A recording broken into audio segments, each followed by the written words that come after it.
মন্ত্রীদের কাছে তো কোনো না কোনো সমস্যা লেগেই থাকে প্রিয়ে। মন্ত্রিত্বের সমস্যাকে আমি চিনে নিতে পারি, এটা তো ওই চিন্তা নয়।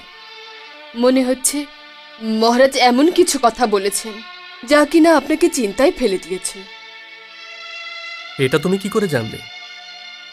এত বছর ধরে মহামন্ত্রীর পত্নী আমি কি চিন্তার মধ্যে পার্থক্য বুঝতে পারবো না?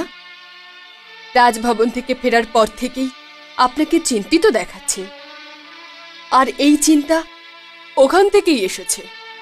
এই চিন্তা জ্যেষ্ঠশ্রীর কক্ষ থেকেই এসেছে। তুমি ঠিকই বলছো।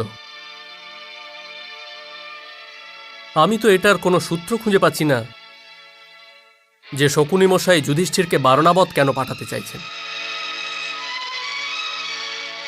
উনি কুরু রাজ পরিবারের বিষয়ে যা কিছু চিন্তা করে রেখেছেন সেটা নিকৃষ্টই হবে। প্রিয় দুর্যোধন, আমিও তাই ভাবছি তুমি যা ভাবছ।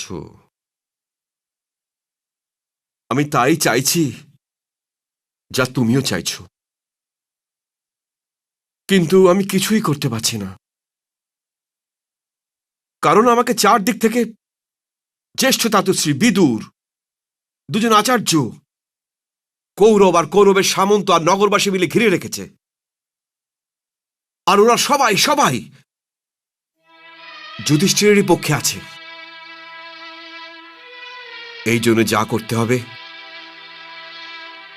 সেটা তোমাকে আর তোমার মামাশ্রীকেই করতে হবে। তোমরা সবাই যুধিষ্ঠিরকে বারণাবতে পাঠাবার কথা বলেছিলে।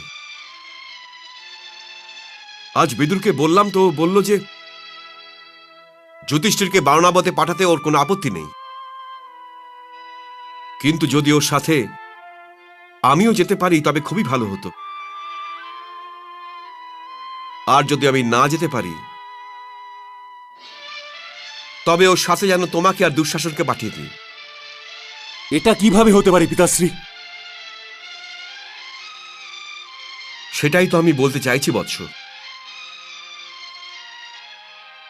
এই জন্য তো এটাই প্রয়োজন যে যা কিছু করবে সাবধানে করবে।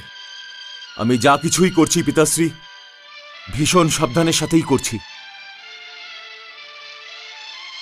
আপনি শুধু জ্যেষ্ঠ ভ্রাতাশ্রী যুধিষ্ঠিরকে কোনো প্রকারে বারণাবত পাঠিয়ে দিন। কিন্তু কেন তুমি আর তোমার মামাশ্রী দুজনে এই ব্যাপারে এতটা আগ্রহ দেখাচ্ছ কেন? এর মধ্যে কি রহস্য আছে? ব্যাস বুঝে নিন, যদি আপনি এটা করে দেন তাহলে আমি খুব আনন্দ পাব,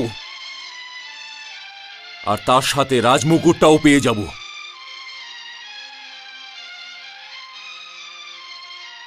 ঠিক আছে, আমি জ্যেষ্ঠ তাতশ্রীকে জিজ্ঞাসা করে নিচ্ছি।